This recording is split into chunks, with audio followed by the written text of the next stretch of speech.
e4 e5, knight f3, the most common moves, and now the glorious move f5.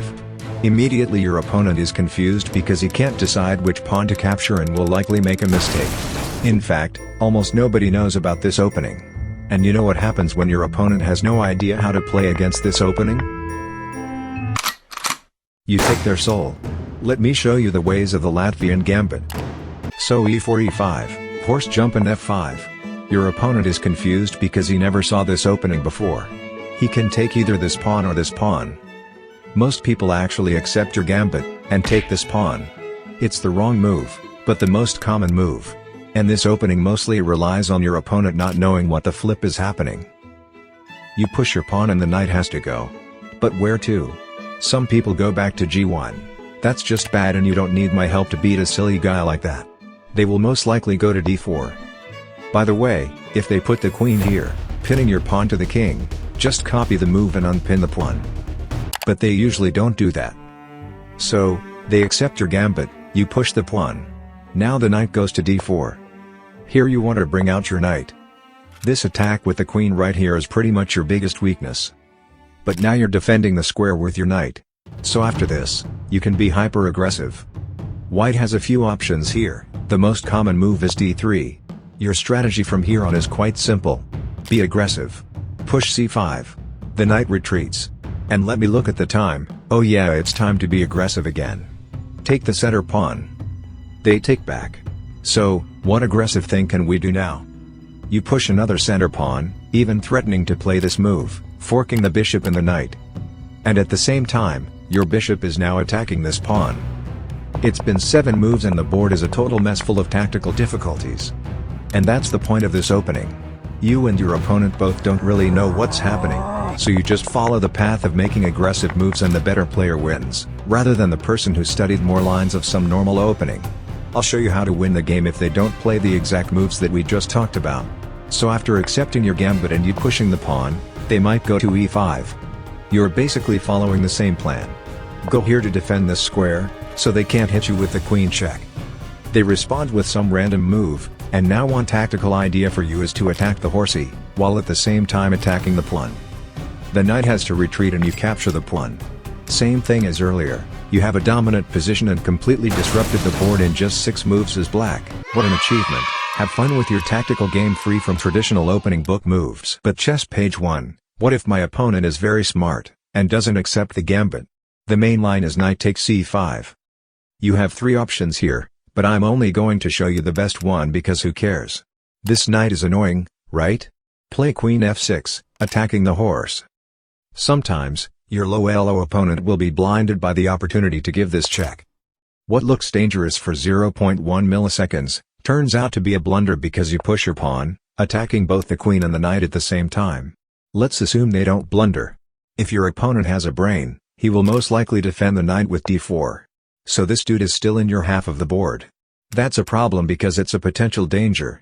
Push d6, and finally the knight jumps away. Now you can capture e4. Congratulations, you're dominating the center. The game isn't won yet, but you made it to the middle game with a strong position even though your opponent made all the right moves.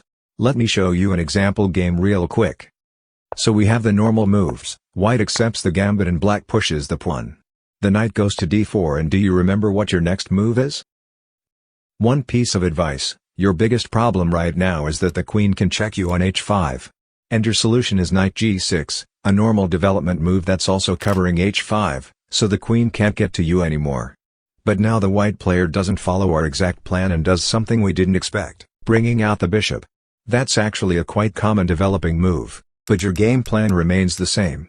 Make aggressive moves and push things away. c5, and the knight retreats. What other aggressive moves can we make? d5, and the bishop has to go. White puts it on b5, giving check. You could actually just play king f7. The plan would be to get your bishop and rook out and sneak your king into the castle by hand. But that's not what happened. Black played knight c6. That's also fine. White trades pieces. Do you realize something? After trading pieces, white has the initiative and can do anything he wants. Black has been controlling the moves for a very long time now. White castles, not really a dangerous move. The engine score right now is -2.6, which means black has a pretty big positional advantage.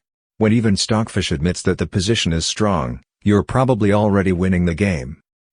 Black captures the free pawn with the bishop. Look at this massive center. It's been 9 moves and black absolutely owns the board. White develops the rook and pins the pawn to the king. Black develops a bishop. A quite important bishop, because it's aiming towards the king. That's perfect since we want to play aggressively. But white has a plan. Attacking our pawn. Our pawn can't capture, because it's pinned by the rook. So let's see if we can figure out what to do. What have I told you? To be aggressive, or to be a little crybaby and play defensively? Correct, be aggressive. So black actually just sacrifices the bishop. This is check, so white has to move the king now. White takes. And black follows up with another check. White brings the king back to safety. Ha ha ha ha ha, no. This is a dangerous check. So white has to find a way to defend this. But hang on, this is move 14, and you're already destroying the king's side. If you played a defensive opening, the board would probably look like this right now. The enemy king is safe and cozy. But here we are, the board looks like a war zone and the enemy king is extremely unsafe. But white plays bishop f4. Defending this square. What a great move. Ha ha ha ha ha, no. Queen takes f2. Check, and attacking the bishop. But can you really blame white for this mistake? There are about 100 ways to lose the game in the Latvian gambit and at some point you're going to make some mistake. The king moves and the queen takes the bishop. Also, threatening this checkmate. So the white king runs away. Checkmate is very close. I'll show you how it ended and after that I'll quickly show you the most dangerous trap in the Latvian, so you can destroy noobs in a few moves. Check. And he runs. Just give another check, keep it aggressive. The king runs again. Give another check and oh wait a second, that's checkmate. So let's look at the trap that I mentioned. It starts with the normal moves, but now white is smart enough to not accept the gambit. Of course I'm smart enough, I'm not falling for this stuff. We will see, brother. Are you stupid? You left the pawn undefended. Please. Now we own the whole center. We are winning. Are you sure about that? Actually yes. All glory to the king. Are you actually kidding me? I just capture you, bro. What a loser. Gotcha. Check. You think that's dangerous? Really? That was your plan? Make your move. I bet you will make a mistake. What if I don't fall for your trap? Oh, that is no problem. I have been training my skills with Chesspage University recently. Oh, shut up. We focus on improving pattern recognition, so even if you don't fall for my trap, I will destroy you in the tactical combat. Are you serious right now, brother? Traps and cheesy openings often don't work, but the pattern recognition training helped me improving my tactics so I can win every game no matter what's happening. Alright, shut up now. I want to make my move and you're running advertisements. Do it. I'll go here, nice and safe. Checkmate. I wish I joined Chesspage University.